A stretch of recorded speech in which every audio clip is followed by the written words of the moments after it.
What is going on, everybody? Welcome back to Wildcat Cave. Today we are reviewing the game between the Duke Blue Devils and the Kentucky Wildcats in the Champions Classic that kicked off the NCAA basketball season. This is a game that Duke won 79-71, but overall, I feel like both squads have a lot to look forward to, and it was a very positive game for both teams. Duke showcased their strength inside, and Kentucky's guards really showed what they can do. So that is what we are going to break down today. But before we do, make sure you stop now and comment your predictions for the Kentucky-Vanderbilt football game coming up this Saturday. The closest person to the correct score and the correct winner will get a shout out in a future video. And as always, if you're not already, make sure you go ahead and subscribe and hit the notification bell so you know when all future basketball videos and fan favorite videos come out. If you guys didn't know, I had put out a contest for you guys, the fans, to pick a topic for a future video. That video will be my next video, come out November 14th. And the topic that won was ranking Calipari teams since his time at Kentucky. So I will do that for you guys. That video will come out November 14th.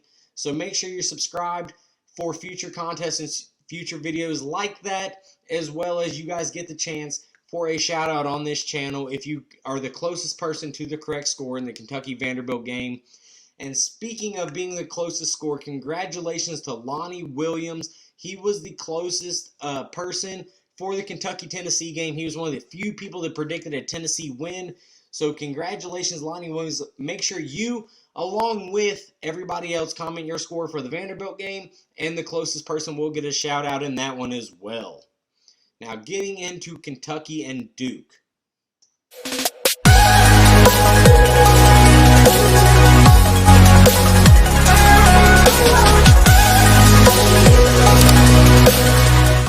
What more can I say other than Trevor Keels?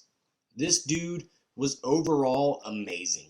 I mean, honestly, he's just a gigantic tight end linebacker built guy that UK just, honest to God, had no answer for. I don't believe he had 25 points. He didn't do a whole lot on the defensive end, but he had 25 points, and I don't think that this is a guy UK planned for. And all you Duke fans that I've had interactions with this week, don't come and tell me how you expected this and how he was, some part of your game plan, because he wasn't. Not one single person mentioned Trevor Keels. You guys mentioned Paulo Banchero. Y'all mentioned Theo John, who had 5 points. Don't come at me saying you knew Trevor Keels was like this, because you did not. I promise you didn't.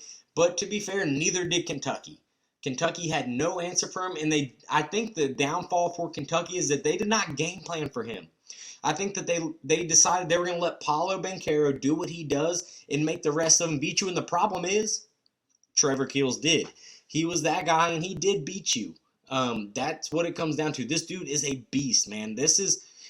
Trevor Keels, as good as Paulo Banchero is, Trevor Keels is that dude. He's a very, very good basketball player, and Kentucky just had no answer down low for him. He went to the rim, and he bodied dudes, and that's just what it is. I mean, there's no excuse for it.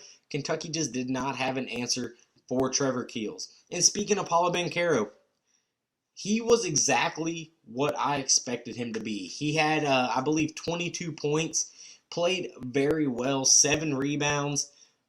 He was the dude that I kind of predicted and thought he would be. He was able to get the ball at the elbow, get to the rim, and finish very efficiently. Kentucky did a good job, maintaining, not letting him score 30, 35 points. But overall, he's a very good player. He's potentially the number 1 pick in the draft. So there's not a whole lot you can take away from him. I think the key to this game was Trevor Keels, and without him, I think Kentucky would have handled Duke pretty well. They just don't have that 4 position lockdown on a 6'10" guy that can beat you off the dribble. Keon Brooks is very good at the 4. There's very few people that can handle a guy like Trevor Keels off the dribble at the 4 position, and that's just a guy we don't have an answer for on defense. Paulo Banchero, of course, number 1 overall draft pick, more than likely. Very good player. Don't want to take anything away from him. He had a very good night. Overall, Duke as a whole, very good team. Really, really think they're a good team. I do believe that Keels played just a hair over his real talent level. I don't think that's going to be a thing you see from him all season. He's a very good player. Don't get me wrong. Don't misinterpret me here. Keels is a very good player, but I do think he played a little above his head. I think if these teams play 10 times, I think Duke probably wins 6. They were the better team, and they probably are the better team today, right this second. Both teams, in my opinion, after watching the Kansas-Michigan State game, I think both teams are better than number 3 Kansas. I think no matter who plays that game, I think both teams beat Kansas by 8 to 10 points.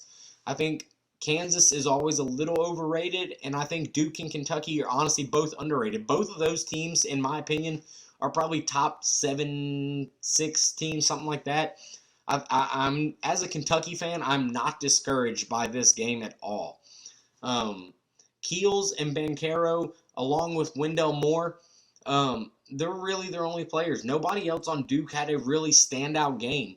The problem, like I've said, was Trevor Keels. Down low, I don't think Mark Williams was a factor.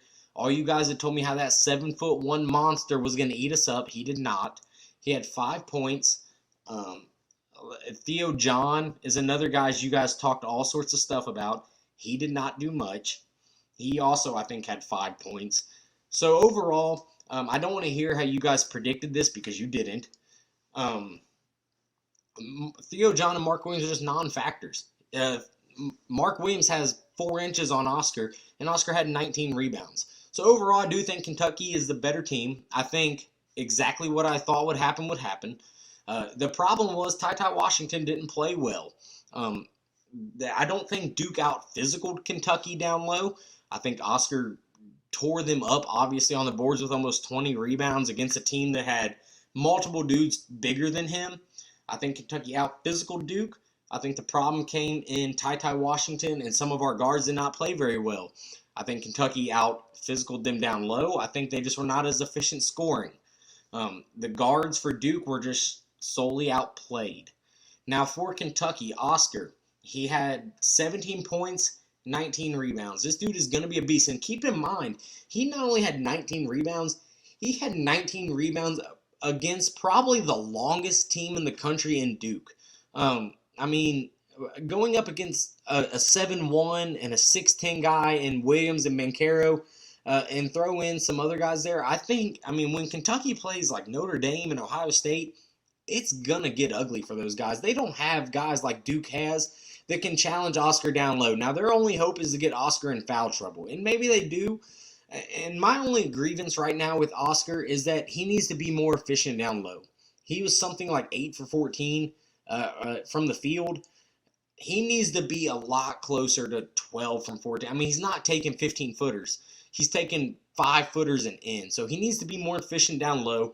Overall, I can't be upset. 12 of his 19 rebounds were offensive rebounds. He said that his goal was 20 rebounds a game, and that's a really extreme mark for anybody to match. However, after this game against a top 5 team in the country and him getting 19 rebounds, 20 rebounds a game against some of these stinky teams is not that far out of reach. So I think Oscar, when he was not in the game, it showed, and Duke was able to take advantage of that.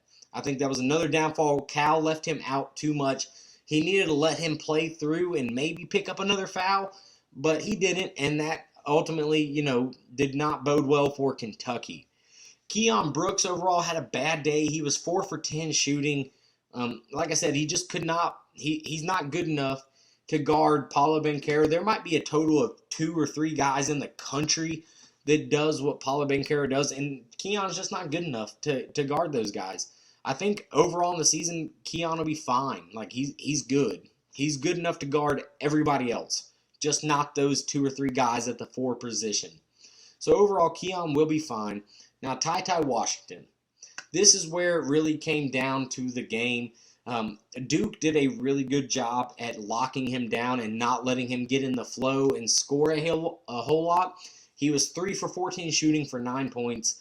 I think this is the one game where Ty did not have a favorable matchup, and he just didn't play well. He's going to be fine. I think he is a star freshman that Kentucky is used to having.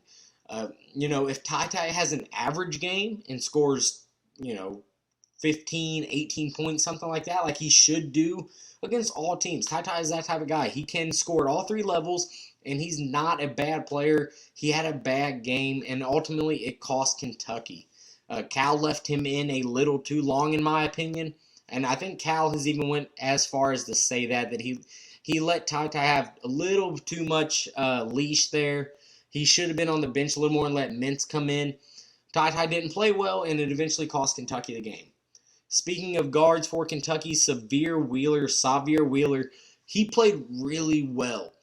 Without him, especially in the first half, Kentucky wouldn't have been in the game. He had 17 points. I think he had 10 rebounds, but what happened late is he had a lot of turnovers. Ty wasn't playing well, so Xavier felt like he had to do more to keep Kentucky in the game, which ultimately led to 7 turnovers. I would like to see that number closer to 5, but overall, Xavier did really well. He did exactly what Kentucky needed him to do to keep them in the game. He was able to score at a bunch of different levels. He was able to get to the rim. The problem for him is he's 5'8". I mean, he had 16 points, but he's 5'8". He got blocked quite a bit at the rim. The one thing Cal preaches is get to the rim. I don't care if you make it. Just don't get blocked, because we're going to pick up that rebound on the far side of the rim. Now, obviously, Xavier, going up against a 7'1" guy in Williams, got blocked. He's 5'8". What do you want the poor guy to do? He was able to produce a lot of assists and a lot of open scoring for Kentucky, which ultimately kept them in the game. So thank God we had Xavier Wheeler. He is going to be key for this Kentucky team later in the season. And Kellen Grady also played really well. I think Cal sat him way too long in the second half. He was a guy that hit 3 threes in the first half and didn't come into like the 12-minute mark of the second half. He played really well. He is going to be the sharpshooter and the scorer for this Kentucky team. If Kentucky wants to make those runs late in March, Grady is going to have to be in the game. And the thing with Grady is you have to manage your rotations when Grady's in the game, because he does give up a little bit on the defensive end. But what he gives up on the defensive end, when you're a guy that shoots like he does, you have to have him in the game. So maybe you have to play a top-end with the Grady, not only for size, because Kentucky is going to be undersized against some of these teams that have really, really big guys, but just for the defensive aspect, Toppin is going to have to be in the game with him, along with probably Oscar. You can't sit both of those guys out and have Grady, because you're lacking too much on defense. Now, overall, I think Kentucky played really, really well. Again, I don't think they planned for Trevor Keels. I think their game plan was to let Paolo Banchero do whatever he does and make everybody else beat you. And they did not plan on Trevor Keels being that guy. I think they might have planned for Williams. I think they might have planned for Wendell Moore. I think Keels was not really a key part of that game plan, and that's what ultimately killed them. On top of that, they had 4 more turnovers than Duke and 13 less free throws. Now, Duke was the more aggressive team, and typically the more aggressive team gets the free throws, and that really killed Kentucky. They was not attacking the rim like a normal Kentucky team or like Duke was doing. So, of course, your free throws are going to go down from that, but it does hurt when you are out. You have 13 less made free throws than your opponent. They shot 38% from the field, so not great. I think Oscar missed a lot of stuff under the rim along with some other guys, but they did shoot almost 40% from 3. So, I mean, let's be honest. If Ty has an average game or Oscar converts at the rim a lot more, that game goes either way. In my opinion, I think this is a March team that could be really, really good. I don't know that they're great, but they're really good. This is a team that is already a Sweet 16 Elite 8 team. If they take the strides that we expect them to, I think Kentucky may be a Final Four team. Now, don't get me wrong. Duke is a team you want to avoid in the until you get to the Final Four. Duke is really good, and they are really long, and the Duke's downfall is going to be their shooting. They shot like 7% from three. I think they only had one made three-pointer in the game. So if you meet Duke in the Final Four and Kentucky's having a day where they're lighting it up from three, I mean, I don't think Duke matches that. But overall, I think this is a game that kind of went almost exactly as I expected or predicted, except for Trevor Keels.